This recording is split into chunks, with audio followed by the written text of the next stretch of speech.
There are moments in life when everything feels unsettled. Your routines stop fitting you. Your comfort zones start shrinking, and the things that once made sense suddenly don't anymore. It's uncomfortable, it's confusing, but most of the time that's the first clue. Because whenever God is preparing you for a new chapter, He rarely whispers it. He shifts the atmosphere around you until you can't ignore the change. Today, I want to walk with you through 5 signs God is preparing you for a new chapter in your life. A chapter that's bigger, deeper, and more aligned with the version of you He's shaping. Take a breath. Let's start. First sign, you start feeling unsettled where you used to feel comfortable. This is one of the strongest signs. Maybe your job used to feel right, and now you feel drained. Maybe the friendships you enjoyed now feel shallow. Maybe the routine you've lived in for years suddenly feels too small. You can't explain it. You're not angry. You're not ungrateful. You just feel done. That feeling is not failure, it's a divine nudge. When God is preparing you for a new chapter, He disrupts your comfort. Why? Because comfort creates stagnation. Stagnation blocks growth, and growth requires movement. Isaiah 43:19 says, "See, I'm doing a new thing. Do you not perceive it?" Most people don't perceive it at first because it comes disguised as discomfort.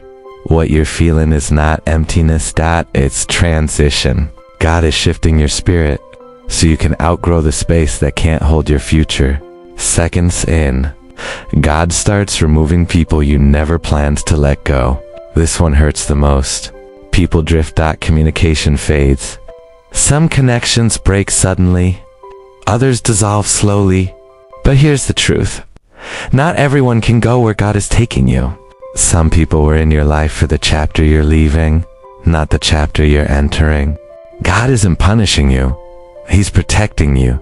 Sometimes He removes the loud voices so you can finally hear His. Sometimes He removes the wrong influences so you can become the person you prayed to be. And sometimes He removes the people who can't walk with the healed version of you.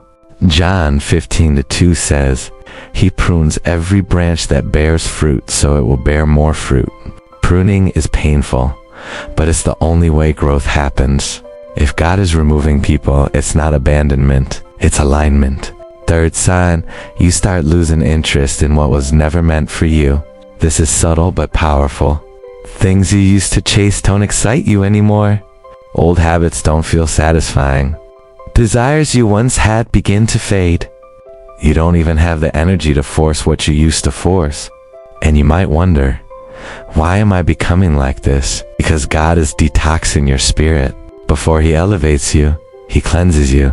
Before He blesses you, He prepares your appetite for what's coming. Some things were only attractive to the old you. The new you God is building doesn't crave them. This is why people change. This is why priorities shift.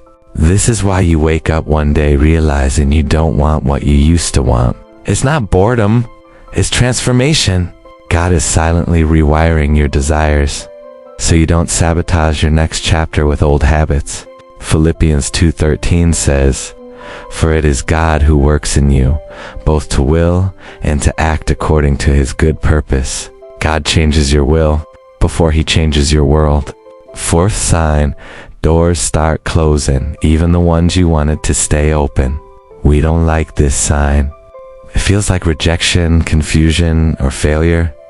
But closed doors are one of God's clearest forms of direction. Maybe that opportunity fell through. Maybe the relationship ended. Maybe the job interview didn't work out. Maybe your plans just collapsed. Here's what you must understand. God doesn't close a door to punish you. He closes a door to redirect you. Some doors close because you're being protected. Others close because the timing is wrong. And many close because God wants to teach you obedience before He gives you expansion. Closed doors save you from forced blessings. Closed doors save you from premature success. Closed doors save you from walking into rooms that weren't built for your soul. Revelation 3:7 says, What He closes, no one can open.